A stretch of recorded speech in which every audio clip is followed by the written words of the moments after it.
Good evening from Washington, D.C., and thank you to those of you joining us from around the world for news from a Catholic perspective. I'm Lauren Ashburn.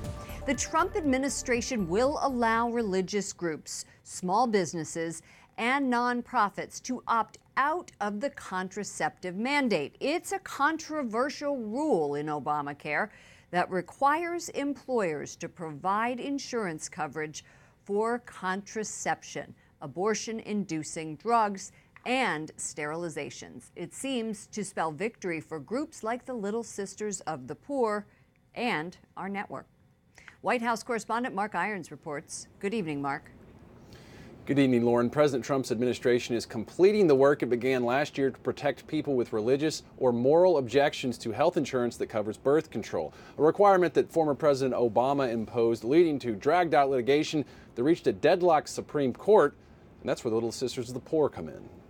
I have great confidence in God and great trust that He's going to support us through this. These smiling nuns are close to leaving court battles behind and continuing their mission to care for the elderly poor. The Little Sisters are very happy that the litigation that they've been involved in for 4 years is now coming to an end. Attorney Diana Berm with the religious liberty-focused Beckett law firm speaks on behalf of the Little Sisters of the Poor. They've been saying for a long time that the government doesn't need nuns to get contraceptives to women. And they won't be bound to do that, thanks to a final government ruling from the Department of Health and Human Services. The Little Sisters were in the Rose Garden last year with President Trump.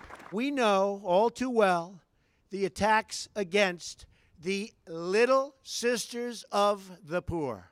He set in motion an executive order addressing conscience-based objections to a contraceptive mandate found in President Obama's Affordable Care Act. It required employers to provide no-cost birth control to employees. The Little Sisters of the Poor were not exempt. The burden is the burden on our conscience of having to collaborate with something that we consider to be morally objectionable and evil. Now the weight is almost completely lifted, but a couple of state lawsuits are still targeting the Little Sisters for not providing contraception. And Planned Parenthood is arguing against the Trump administration's recent decision, tweeting, "Birth control isn't controversial. It's essential health care that a majority of women will use in their lifetime." The administration is trying to restrict access to birth control again.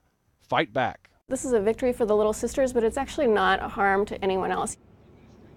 The finalized conscience protection rules take effect after 60 days. The exemptions offered by the Trump administration should only affect approximately 200 employers with religious or moral objections. Our EWTN network is one of those employers. Lauren? Mark, I understand the administration now wants to change how abortion coverage is funded in Obamacare. That's right, Lauren. Another proposed rule under Health and Human Services directs insurers selling Obamacare plans to collect a separate payment from patients for coverage of abortion services.